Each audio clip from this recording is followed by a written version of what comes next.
nagaa keessanii baga nagaan dhuftanii gara chaanaalii koo wanta har'a hojjennu maakaroonii kana fakkaatu maakaroonii bareedaa qoqocaa fi voodkaadhaan wajjin hojjennaa wanta na barbaachisu dhiyeesseetanii isa booddee walaagarraa na hordofaa. Tole akka argitanitti wanta na barbaachisu hundumaa qopheessee dhiyeesseera.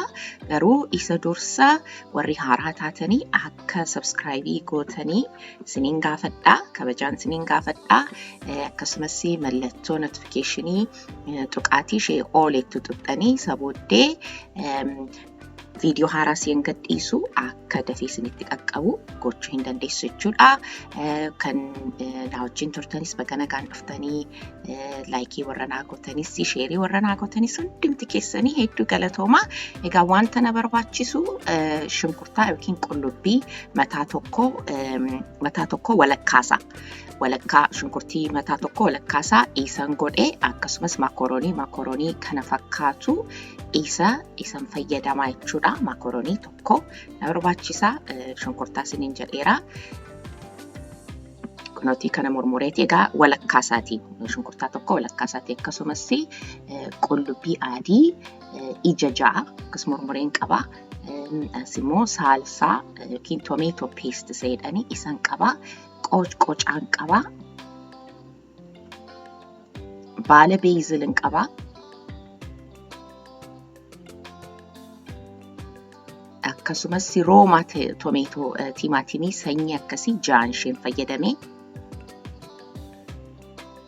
Akkasumas lukkuu yookiin indaaqqoo isa mallaalaa jedhan isa afaan Amaariffaatiin chicken breast isa gogaa irraa kan ka'ee fi lafee kan hin qabne murmuree akkasumas voodkaa isa dhugamu sanyuu hundumaa ta'uu danda'a voodkaa isa dhugamu akkasumas creamiin nu barbaachisa akkasumas qondoo barbarreen nu barbaachisa akkasumas immoo cheesy parmesan cheese nu barbaachisa akkasumas immoo qullubbii adii kan gogee daakamee inni na barbaachisa olive oilidhaan hin hojjedha amma gara jiru isaatti deema amma timaatimii akka murmuru isinitti agarsiisa egaa ishee kanan barbaadu ishee keessa baasee keessa irraan baasaa akkasumas iddoo afuritti nan muraa jechuudha.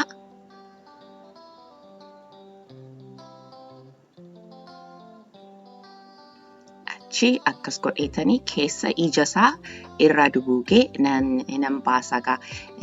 Yoo barbaaddan isinii kan qorqorroo fayyadamuu hin dandeessu hin gurgurama timaatimiin garuu ani fireeshii isaa fayyadamuu wantan barbaadeefanidha. Kanaafidha akkas godhee irraa duguugee irraa nan baasaa. Egaa ija isaa wajjin yoo naqee nu jalaa hadhaa kanaaf jedheetanii akkas godheetanii irraan baasaa jechuudha. Hunduma ishee irraa.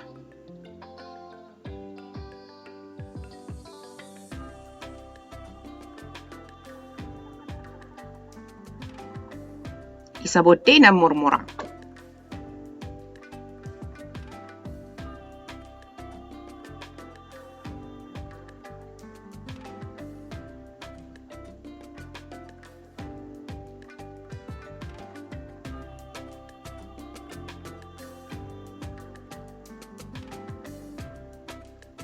Egaa hunduma isaa akkas nan murmuraa.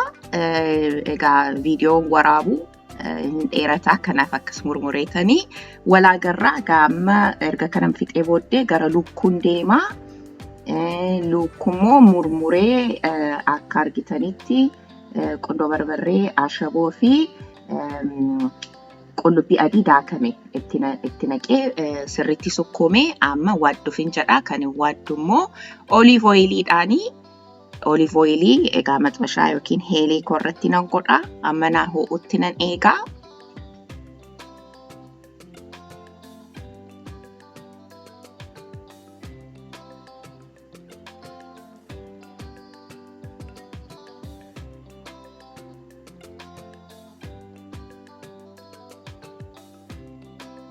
Isa booddee na waadda jechuudha.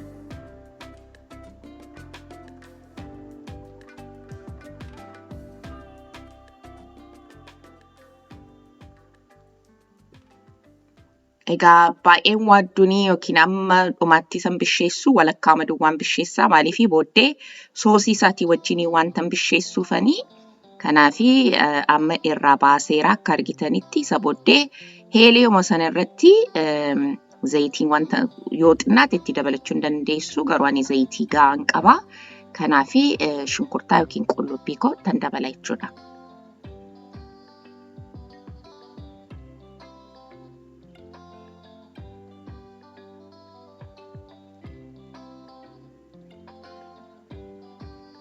Isa booddee egaa qullubbii adii ittan dabala. Ija ja'a isiniin jedhee.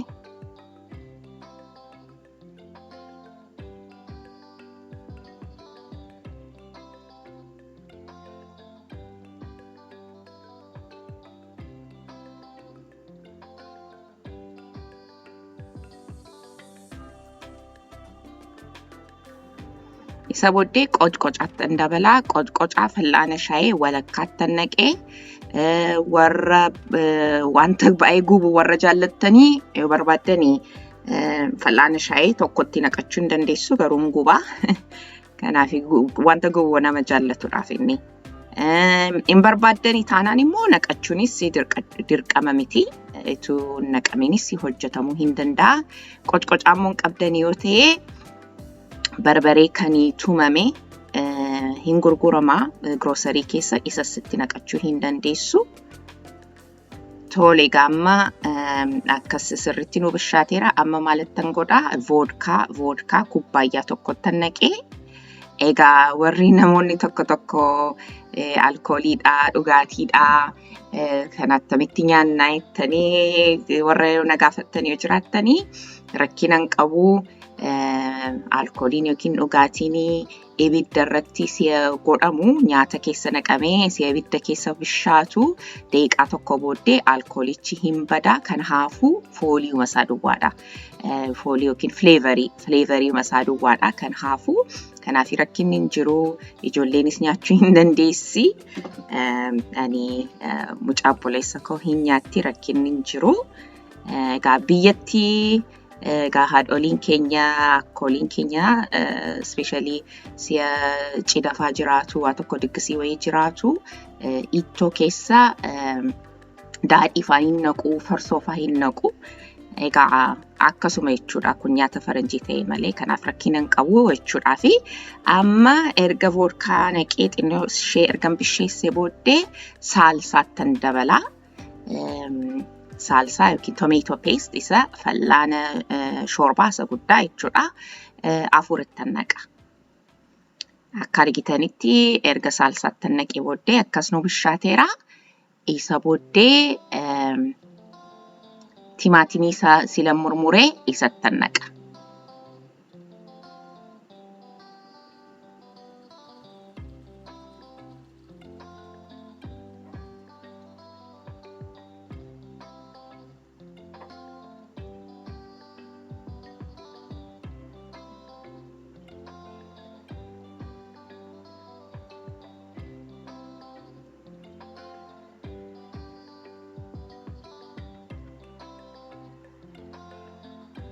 Akkasumatti immoo bukkeedhaatti immoo maakaroonii fi bishaanii ho'isaan jira.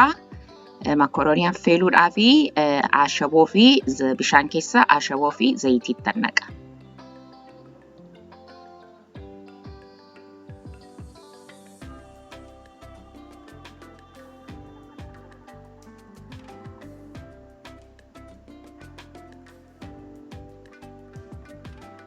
Amma gara soosii kottin deebi'ee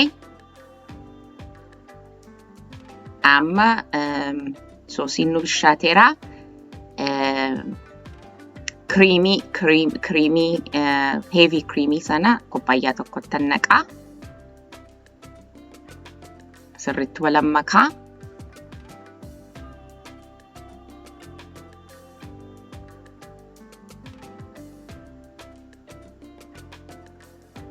Isa booddee chikinii yookiin lukkuu isa sila ammoo lakkaatti bisheessee saanii irratti san kaa'ee isattan dabalaa. Wajjin immoo haa chikchikuu haa bishaatu.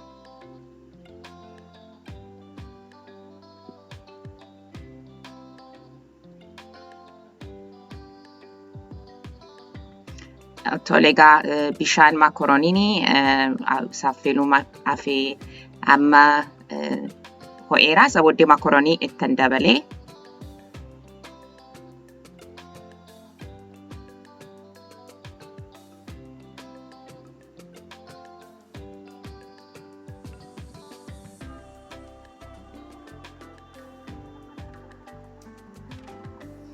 Ashawottan dabalee amma.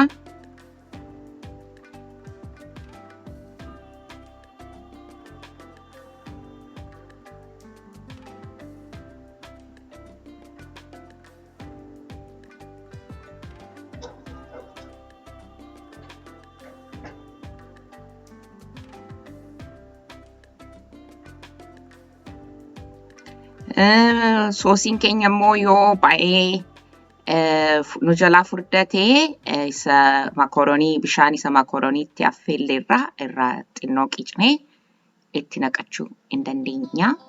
Itti naqatnee laaffisuu yookiin qallisuu hin dandeenya. Bishaan maakarooniin suni staarchii maakaroonii of keessaa wanta qabuu fi gaarii nu godha. Yoo nu jalaa fudhate isarraa fuunee akkas qallisuu hin dandeenya. Egaa amma nu bishaachaa jira. Amma baala beezilii baay'iseetanii akkas murmuree ittan naqee xinnoo ishee chochoosee isa booddee ibidda konan dhaamsaa maakaroonii itti naqee makeetanii egaa walaa garraga maakaroonii itti naqa.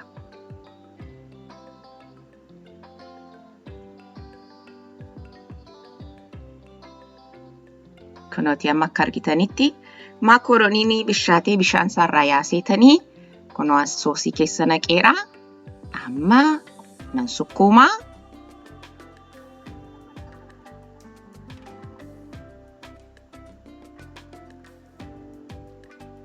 Amma xarapheezaatti ol agarra.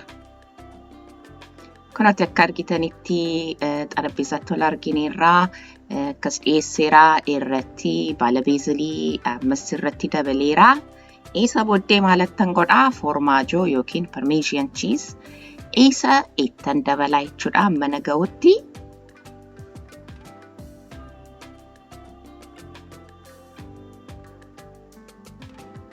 Egaa ni baay'isee ittan naquu isin amma jaallattanitti itti naqachuu hin dandeessu. Egaa qammasee isin immoo isinittan himaa nuti kana fakkaata.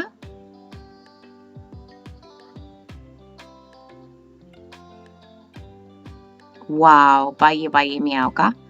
Egaa hin jaallattu jedhee nan abdadhaa. Yoo jaallattan immoo laayikii naa godhaa, sheerii naa godhaa, sabskiraayibii naa godhaa. Viidiyoo amma dhufutti immoo viidiyoo itti aanutti immoo ammoo laagarratti ulfaadhaa nagaatti baay'ee.